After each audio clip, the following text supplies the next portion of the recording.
Evening everyone, welcome back to my channel. कैसे हैं आप सब लोग? सो होपफुली आप लोग बहुत ही अच्छे होंगे। तो एज यू नो कि हमारा सीटेट का एग्ज़ाम जो है आपका नेक्स्ट वीक है और जो 14 दिसंबर को है। आप लोगों के जो एडमिट कार्ड्स है, प्री एडमिट कार्ड्स है, वो ऑलरेडी आ चुके हैं 3 दिसंबर को। और आप लोगों के जो फाइनल एडमिट कार्ड्स होंगे वो आप लोगों के आ जाएंगे एग्ज़ाम से 2 दिन पहले। एग्जैक्टली आपको 11-12 दिसंबर को देखने को मिलेंगे। तो सबसे अच्छी बात और सबसे ज़रूरी बात यह है जानने की, इस बार का सीटेट जो कैंडिडेट्स जिन्होंने अभी तक सीटेट क्वालिफाई नहीं किया है उन लोगों के लिए क्वालिफाई करना बहुत ही ज़रूरी है। वो क्यों? क्योंकि आपको पता है कि इसके बाद आपकी DSSB की वैकेंसीज आने वाली हैं, आपकी केंद्रीय विद्यालय की वैकेंसीज आने वाली है, नवोदय विद्यालय की वैकेंसीज आनी है।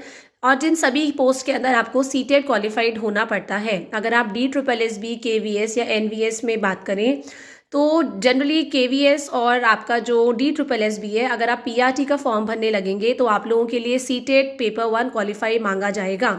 और अगर आप लोगों का इस बार क्वालिफाई नहीं हुआ तो आप लोग इस बार फॉर्म नहीं भर पाएंगे। और ये काफ़ी सालों के बाद ऐसा हो रहा है कि DSSB की कंटिन्यूशन में वैकेंसी आ रही है। अदरवाइज इसकी भी 2-3 साल में ही आती है, लेकिन इस बार ऐसा हो रहा है कि 2024 में भी निकली और दोबारा से फिर चांसेस हैं। और फिर मतलब आपकी है कि दिसंबर एंड या जनवरी फर्स्ट मंथ तक आ जाएगा, फर्स्ट वीक तक आ जाएंगी।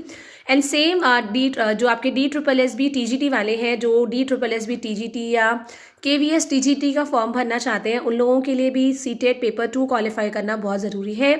तो अपनी बिल्कुल जान लगा दीजिए। अभी भी आपके पास 5 से 6 दिन है जिसमें आप अपनी पूरी मेहनत कर सकते हैं। और सीटेट का एग्ज़ाम भी इतना हार्ड नहीं होता है। जब अगर आप लोग ऑलरेडी स्कूल्स में पढ़ा रहे हैं, आपको पता है वो 8 क्लास तक के लेवल का ही होता है। जो पेपर 2 होता है वो 6 to 8 क्लासेस के लिए होता है और 1 to 5 के लिए आपका पेपर 1 होता है। तो इतना हार्ड भी नहीं है वो क्लियर करना। बस अब आपको इस टाइम क्या करना है, नोट्स रिविजन करने हैं, मॉक टेस्ट करने हैं। एंड अगर कोई बुक भी नहीं खरीदी है ना, आप लोग पेडागोजी तो डायरेक्ट हिमांशी सिंह के चैनल से कर सकते हैं या आप अध्ययन मंत्रा से रोहित वैद्वान सर के चैनल से कर सकते हैं। आपकी आराम से कंप्लीट हो जाएगी 3-4 घंटे में होल पेडागोजी। कुछ कुछ ऐसे इंपॉर्टेंट टॉपिक्स हैं जो आपको पता है कि हर साल आते ही आते हैं। तो सीटेट का प्रीवियस ईयर देखना बिल्कुल मत भूलिएगा। जैसे मैंने अपना एग्जाम जो था फर्स्ट अटेम्प्ट में क्लियर किया था। My subject is maths and science. तो मैंने मैथ्स एंड साइंस में सीटेट पेपर 2 दिया था।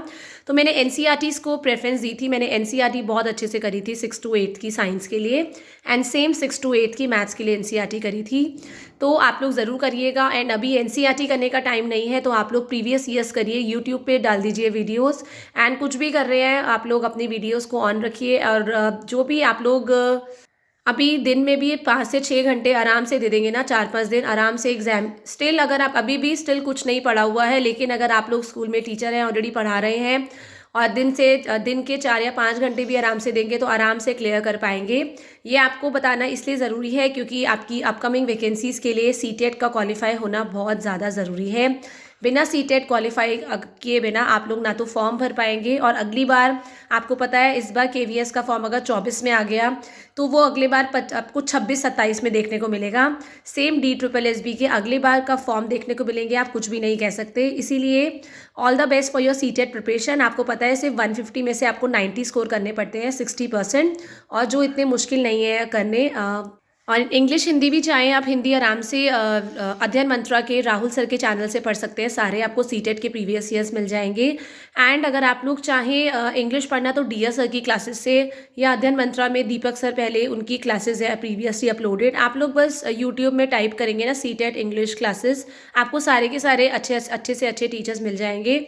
एंड डेफिनेटली ये आपकी एंड के जो यूट्यूब वीडियोस होंगी ना, आपको बहुत हेल्प करने वाली हैं क्योंकि प्रीवियस ईयर्स से बहुत सारे क्वेश्चंस पूछे जाते हैं सीटेट में। So till the time, thank you everyone, have a nice day.